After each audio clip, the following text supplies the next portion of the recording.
اسلامی اصول کی فلسفی، صفحہ نمبر 14۔ ممکن ہے کہ انسان رحم میں اس حد تک پہنچ جائے کہ اگر اس کے اپنے ہی زخم میں کیڑے پڑیں ان کو بھی قتل کرنا روا نہ رکھے، اور جانداروں کی پاسداری اس قدر کرے کہ جوئیں جو سر میں پڑتی ہیں یا وہ کیڑے جو پیٹ اور انتڑیوں اور دماغ میں پیدا ہوتے ہیں ان کو بھی آزار دینا نہ چاہیے، بلکہ میں قبول کر سکتا ہوں کہ کسی کا رحم اس حد تک پہنچے کہ وہ شہد کھانا ترک کر دے، کیونکہ وہ بہت سی جانوں کے تلف ہونے اور غریب مکھیوں کو ان کے استحصال سے پراگندہ کرنے کے بعد حاصل ہوتا ہے، اور میں مانتا ہوں کہ کوئی مشک سے بھی پرہیز کرے کیونکہ وہ غریب ہرن کا خون ہے اور اس غریب کو قتل کرنے اور بچوں سے جدا کرنے کے بعد میسر آ سکتا ہے۔ ایسا ہی مجھے اس سے بھی انکار نہیں کہ کوئی موتیوں کے استعمال کو بھی چھوڑ دے اور اب ریشم کو پہننا بھی ترک کرے، کیونکہ یہ دونوں غریب کیڑوں کے ہلاک کرنے سے ملتے ہیں، بلکہ میں یہاں تک مانتا ہوں کہ کوئی شخص دکھ کے وقت جوکوں کے لگانے سے بھی پرہیز کرے اور آپ دکھ اٹھا لے اور غریب جوک کی موت کے خواہاں نہ ہو۔ بالآخر اگر کوئی مانے یا نہ مانے، مگر میں مانتا ہوں کہ کوئی شخص اس قدر رحم کو کمال کے نقطہ تک پہنچا دے کہ پانی پینا چھوڑ دے اور اس طرح پانی کے کیڑوں کے بچانے کے لیے اپنے تئیں ہلاک کرے، میں یہ سب کچھ قبول کرتا ہوں، لیکن میں ہرگز قبول نہیں کر سکتا کہ یہ تمام طبعی حالتیں اخلاق کہلا سکتی ہیں یا صرف انہی سے وہ اندرونی گند دھوئے جا سکتے ہیں جن کا وجود خدا کے ملنے کی روک ہے۔ میں کبھی باور نہیں کروں گا کہ اس طرح کا غریب اور بے آزار بننا جس میں بعض چارپائیوں اور پرندوں کا کچھ نمبر بڑھا ہوا ہے، اعلیٰ انسانیت کے حصول کا موجب ہو سکتا ہے، بلکہ میرے نزدیک یہ قانون قدرت سے لڑائی ہے اور رضا کے بھاری خلق کے برخلاف اور اس نعمت کو رد کرنا ہے جو قدرت نے ہم کو عطا کی ہے، بلکہ وہ روحانیت ہر ایک خلق کو محل اور موقع پر استعمال کرنے کے بعد اور پھر خدا کی راہوں میں وفاداری کے ساتھ قدم مارنے سے اور اسی کا ہو جانے سے ملتی ہے۔ جو اس کا ہو جاتا ہے اس کی یہی نشانی ہے کہ وہ اس کے بغیر جی ہی نہیں سکتا۔ عارف ایک مچھلی ہے جو خدا کے ہاتھ سے ذبح کی گئی ہے اور اس کا پانی خدا کی محبت ہے۔ اصلاح کے 3 طریق۔ اب میں پہلے کلام کی طرف رجوع کرتا ہوں۔ میں ابھی ذکر کر چکا ہوں کہ انسانی حالتوں کے سرچشمے 3 ہیں، یعنی نفس امارہ، نفس لوامہ، نفس مطمئنہ، اور طریق اصلاح کے بھی 3 ہیں۔ اول یہ کہ بے تمیز وحشیوں کو اس ادنیٰ خلق پر قائم کیا جائے کہ وہ کھانے پینے اور شادی وغیرہ تمدنی امور میں انسانیت کے طریق پر چلیں، نہ ننگے پھریں اور نہ کتوں کی طرح مردار خور ہوں اور نہ کوئی اور بے تمیزی ظاہر کریں۔ یہ طبعی حالتوں کی اصلاحوں میں سے ادنیٰ درجہ کی اصلاح ہے۔ یہ اس قسم کی اصلاح ہے کہ اگر مثلاً پورٹ بلیئر کے جنگلی آدمیوں میں سے کسی آدمی کو انسانیت کے لوازم سکھلانا ہو تو پہلے ادنیٰ اخلاق انسانیت اور طریق ادب کی ان کو تعلیم دی جائے گی۔ دوسرا طریق اصلاح کا یہ ہے کہ جب کوئی ظاہری آداب انسانیت کے حاصل کر لیوے تو اس کو بڑے بڑے اخلاق انسانیت کے سکھلائے جائیں اور انسانی قوا میں جو کچھ بھرا پڑا ہے ان سب کو محل اور موقع پر استعمال کرنے کی تعلیم دی جائے۔ تیسرا طریق اصلاح کا یہ ہے کہ جو لوگ اخلاق فاضلہ سے متصف ہو گئے ہیں ایسے خشک زاہدوں کو شربت محبت اور وصل کا مزہ چکھایا جائے۔ یہ 3 اصلاحیں جو قرآن شریف نے بیان فرمائی ہیں، رسول اللہ صلی اللہ علیہ وآلہ وسلم کی اصلاح کی کامل ضرورت کے وقت مبعوث ہوئے۔ رسول اللہ صلی اللہ علیہ وآلہ وسلم اصلاح کی کامل ضرورت کے وقت مبعوث ہوئے اور ہمارے سید و مولا نبی صلی اللہ علیہ وآلہ وسلم ایسے وقت میں مبعوث ہوئے تھے جبکہ دنیا ہر ایک پہلو سے خراب اور تباہ ہو چکی تھی، جیسے کہ اللہ تعالیٰ فرماتا ہے، ترجمہ، یعنی جنگل بھی بگڑ گئے اور دریا بھی بگڑ گئے، یہ اشارہ اس بات کی طرف ہے کہ جو اہل کتاب کہلاتے ہیں وہ بھی بگڑ گئے، اور جو دوسرے لوگ ہیں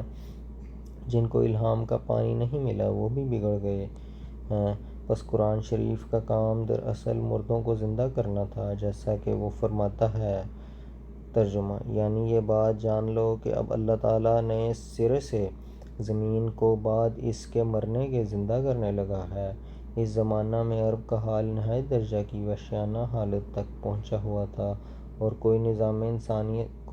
انسانیت کا باقی نہیں رہا تھا، اور تمام معاصی ان کی نظر میں فخر کی جگہ تھے۔ ایک ایک شخص صدہا بیویاں کر لیتا تھا۔ حرام کا کھانا ان کے نزدیک ایک شکار تھا۔ ماؤں کے ساتھ نکاح کرنا حلال سمجھتے تھے، اسی واسطے اللہ کو کہنا پڑا۔ ترجمہ: یعنی آج مائیں تمہاری تم پر حرام ہو گئیں۔ ایسا ہی وہ مردار کھاتے تھے۔ آدم خور بھی تھے، دنیا کا کوئی بھی گناہ نہیں جو نہیں کرتے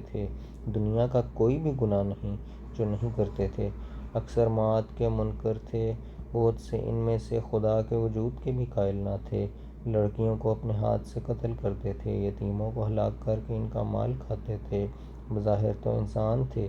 مگر عقلیں مسلوب تھیں، نہ حیا تھی، نہ شرم تھی، نہ غیرت تھی۔ شراب کو پانی کی طرح پیتے تھے۔ جس کا زناکاری میں اول نمبر ہوتا تھا وہی قوم کا رئیس کہلاتا تھا۔ بے علمی اس قدر تھی کہ ارد گرد کی تمام قوموں نے ان کا نام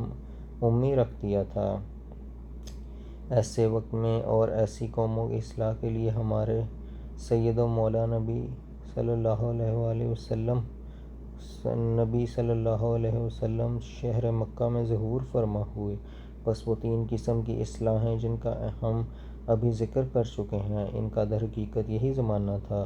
بس اسی وجہ سے قرآن شریف دنیا کی تمام ہدایتوں کی نسبت اکمل اور اتم ہونے کا دعویٰ کرتا ہے، کیونکہ دنیا کی اور کتابوں کو ان 3 قسم کی اصلاحوں کا موقع نہیں ملا، اور قرآن شریف کو ملا۔ اور قرآن شریف کا یہ مقصد تھا کہ حیوانوں سے انسان بنا دے، اور انسان سے بااخلاق انسان بنا دے، اور بااخلاق انسان سے بخدا انسان بنا دے۔ اسی واسطے ان 3 امور پر قرآن شریف مشتمل ہے۔ قرآنی تعلیم کا اصل منشا اصلاحات ثلاثہ ہیں، اور قبل اس کے جو ہم اصلاحات ثلاثہ کا مفصل بیان کریں، یہ ذکر کرنا بھی ضروری سمجھتے ہیں کہ قرآن شریف میں کوئی ایسی تعلیم نہیں جو زبردستی ماننی پڑے، بلکہ تمام قرآن کا مقصد صرف اصلاحات ثلاثہ ہیں، اور اس کی تمام تعلیموں کا لب لباب یہی 3 اصلاحیں ہیں، اور باقی تمام احکام ان اصلاحوں کے لیے بطور وسائل کے ہیں۔ اور جس طرح بعض وقت ڈاکٹر کو بھی صحت کے پیدا کرنے کے لیے کبھی چیرنے کبھی مرہم لگانے کی ضرورت پڑتی ہے، ایسا ہی قرآنی تعلیم نے بھی انسانی ہمدردی کے لیے ان لوازم کو اپنے محل پر استعمال کیا ہے، اور اس کے تمام معارف یعنی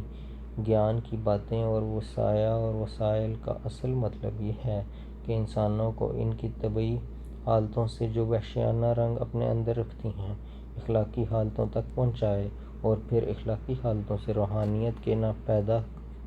کنار دریا تک پہنچائے۔ طبعی حالتیں تعدیل سے اخلاق بن جاتی ہیں، اور پہلے ہم بیان کر چکے ہیں کہ طبعی حالات اخلاقی حالات سے کچھ الگ چیز نہیں، بلکہ وہی حالات ہیں جو تعدیل اور موقع اور محل پر استعمال کرنے سے اور عقل کی تجویز اور مشورہ سے کام میں لانے سے اخلاقی حالات کا رنگ پکڑ لیتے ہیں، اور قبل اس کے وہ عقل اور معرفت کی اصلاح اور مشورہ سے صادر ہوں گے، وہ کیسے ہی اخلاق سے مشابہ ہوں، در حقیقت اخلاق نہیں ہوتے، بلکہ طبیعت کی ایک بے اختیار رفتار ہوتی ہے۔ جیسا کہ اگر ایک کتے یا ایک بکری سے اپنے مالک کے ساتھ محبت اور انکسار ظاہر ہو تو اس کتے کو خلیق نہیں کہیں گے، اور نہ اس بکری کا نام مہذب الاخلاق رکھیں گے۔ اسی طرح ہم ایک بھیڑیے یا شیر کو ان کی درندگی کی وجہ سے بدخلق نہیں کہیں گے، بلکہ جیسا کہ ذکر کیا گیا اخلاقی حالت محل اور سوچ اور وقت شناسی کے بعد شروع ہوتی ہے، اور ایک ایسا انسان جو عقل و تدبیر سے کام نہیں لیتا وہ ان شیرخوار بچوں کی طرح ہے جن کے دل اور دماغ پر ہنوز قوت عقلیہ کا سایہ نہیں پڑا، یا ان دیوانوں کی طرح جو ہر عقل اور دانش کو کھو بیٹھتے ہیں۔ ظاہر ہے کہ جو شخص بچہ شیرخوار اور دیوانہ ہو وہ ایسی حرکات بعض اوقات ظاہر کرتا ہے کہ جو اخلاق کے ساتھ مشابہ ہوتی ہیں، مگر کوئی عقل مند ان کا نام اخلاق نہیں رکھ سکتا، کیونکہ وہ حرکتیں تمیز اور موقع بینی کے چشمے سے نہیں نکلتی، بلکہ وہ طبعی طور پر تحریکوں کے پیش آنے کے وقت صادر ہوتی جاتی ہیں۔ جیسا کہ انسان کا بچہ پیدا ہوتے ہی ماں کی چھاتیوں کی طرف رخ کرتا ہے، اور ایک مورخ کا بچہ پیدا ہوتے ہی دانہ چگنے کے لیے دوڑتا ہے، جوک کا بچہ جوک کی عادتیں اپنے اندر رکھتا ہے، اور سانپ کا بچہ سانپ کی عادتیں ظاہر کرتا ہے، اور شیر کا بچہ شیر کی عادتیں دکھلاتا ہے۔ بالخصوص انسان کے بچہ کو غور سے دیکھنا چاہیے کہ وہ کیسے پیدا ہوتے ہی انسانی عادتیں دکھلانا شروع کر دیتا ہے، اور پھر جب برس ڈیڑھ برس کا ہوا تو وہ عادات طبیعیہ بہت نمایاں ہو جاتی ہیں۔ مثلاً پہلے جس طور سے روتا تھا، اب رونا بنسبت پہلے کے کسی قدر بلند ہو جاتا ہے، ایسا ہی ہنسنا قہقہ کی حد تک پہنچ جاتا ہے، اور آنکھوں میں بھی عمدن دیکھنے کے آثار پیدا ہو جاتے ہیں، اور اس عمر میں یہ ایک اور امر طبعی پیدا ہو جاتا ہے کہ اپنی رضامندی یا نارضامندی حرکات سے ظاہر کرتا ہے، اور کسی کو مارتا اور کسی کو کچھ دینا چاہتا ہے، مگر یہ تمام حرکات دراصل طبعی ہوتی ہیں۔ بس ایسے بچہ کی مانند ایک وحشی آدمی بھی ہے جس کو انسانی تمیز سے بہت ہی کم حصہ ملا ہے، وہ بھی اپنے ہر ایک قول اور فعل اور حرکت اور سکون میں طبعی حرکات ہی دکھلاتا ہے، اور اپنی طبیعت کے جذبات کے تابع رہتا ہے۔ کوئی بات اس کے اندرونی قوا کے تدبر اور تفکر سے نہیں نکلتی، بلکہ جو کچھ طبعی طور پر اس کے اندر پیدا ہوا ہے وہ خارجی تحریکوں کے مناسب حال نکلتا چلا جاتا ہے۔ یہ ممکن ہے کہ اس کے طبعی جذبات جو اس کے اندر سے کسی تحریک سے باہر آتے ہیں، وہ اس کے سب برے نہ ہوں، بلکہ بعض ان کے نیک اخلاق سے مشابہ ہوں، لیکن عاقلانہ تدبر اور مشگافی کو ان میں دخل نہیں ہوتا، اور اگر کسی قدر ہو بھی تو وہ بوجہ غلبہ جذبات طبعی قابل اعتبار نہیں ہوتا، بلکہ جس طرف کثرت ہے اسی طرف کو معتبر سمجھا گیا ہے۔ حقیقی اخلاق غرض ایسے شخص کی طرف حقیقی اخلاق منسوب نہیں کر سکتے جس پر جذبات طبعی حیوانوں اور بچوں اور دیوانوں کی طرح غالب ہیں، اور جو اپنی زندگی کو قریب وحشیوں کے بسر کرتا ہے، بلکہ حقیقی طور پر نیک یا بد اخلاق کا زمانہ اس وقت سے شروع ہوتا ہے کہ جب انسان کی عقل خداداد پختہ ہو کر اس کے ذریعے سے نیکی اور بدی یا دو بدیوں یا دو نیکیوں کے درجہ میں فرق کر سکے، پھر اچھی راہ کے ترک کرنے سے اپنے دل میں ایک حسرت پاوے، اور برے کام کے ارتکاب سے اپنے تئیں متندم اور پشیمان دیکھے۔ یہ انسان کی زندگی کا دوسرا زمانہ ہے، جس کو خدا کے پاک کلام قرآن شریف میں نفس لوامہ کے نام سے تعبیر کیا ہے، مگر یاد رہے کہ ایک وحشی کو نفس لوامہ کی حالت تک پہنچانے کے لیے صرف سرسری نصائح کافی نہیں ہوتیں، بلکہ ضروری ہوتا ہے کہ اس کو خدا شناسی کا اس قدر حصہ ملے جس سے وہ اپنی پیدائش بیہودہ اور لغو خیال نہ کرے، تا معرفت الہی سے سچے اخلاق اس میں پیدا ہوں۔ اسی وجہ سے خدا تعالیٰ نے ساتھ ساتھ سچے خدا کی معرفت کے لیے توجہ دلائی ہے، اور یقین دلایا ہے کہ ہر ایک عمل اور خلق ایک نتیجہ رکھتا ہے جو اس زندگی میں روحانی راحت یا روحانی عذاب کا موجب ہوتا ہے، اور دوسری زندگی میں کھلے طور پر اپنا اثر دکھائے گا۔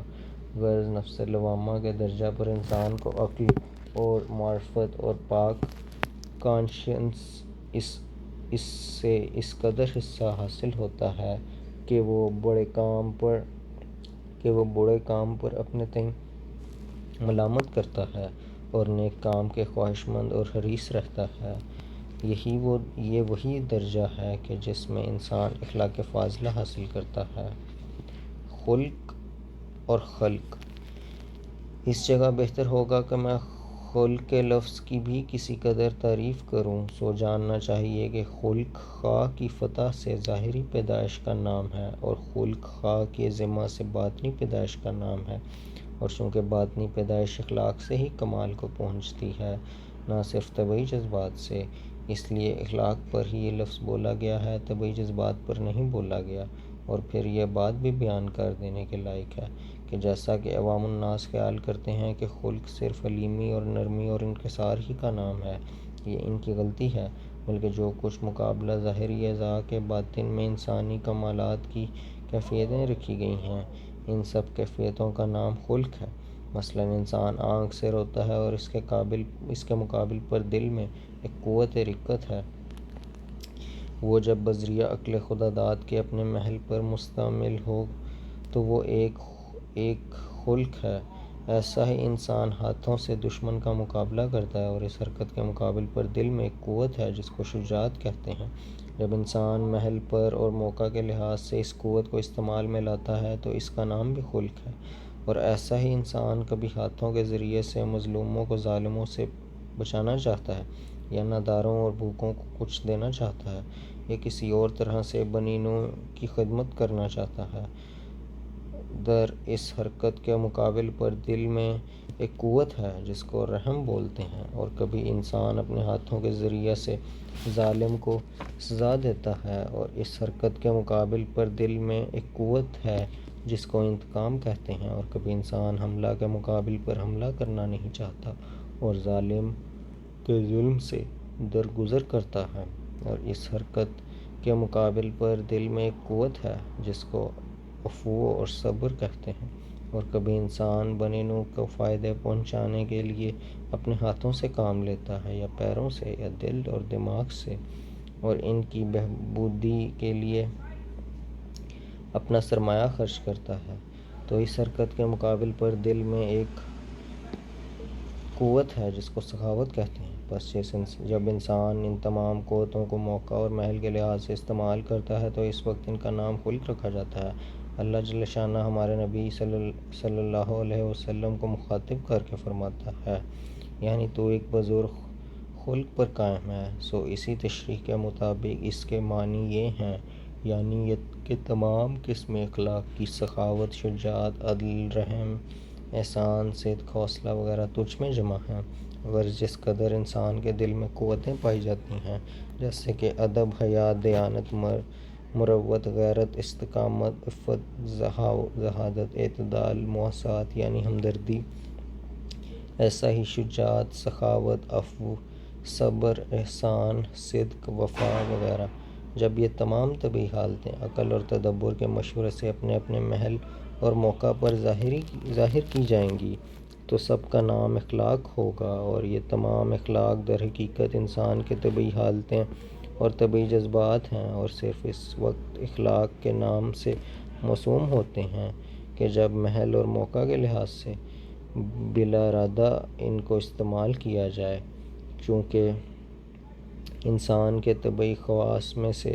ایک یہ بھی خاصہ ہے کہ وہ ترقی پذیر جاندار ہے، اس لیے وہ سچے مذہب کی پیروی اور نیک صحبتوں اور نیک تعلیموں سے ایسے طبعی جذبات کو اخلاق کے رنگ میں لے آتا ہے، اور یہ امر کسی اور جاندار کے لیے نصیب نہیں۔